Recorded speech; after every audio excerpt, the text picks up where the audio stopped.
In this video, I'll show you how to view your billing statement in PLDT, whether you're using the app or the website.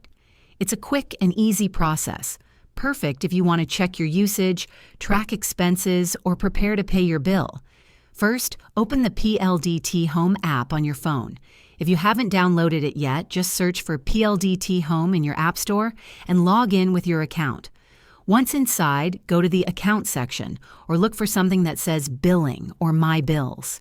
There, you'll see your current bill, along with previous statements.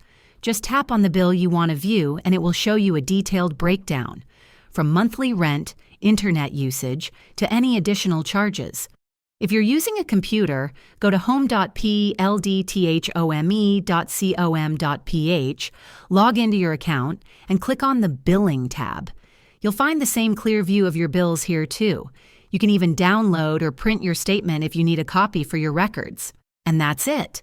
Checking your PLDT billing statement is simple once you know where to look. Thanks for watching. If this helped you, hit that like button and subscribe for more easy guides on managing your accounts online. See you next time.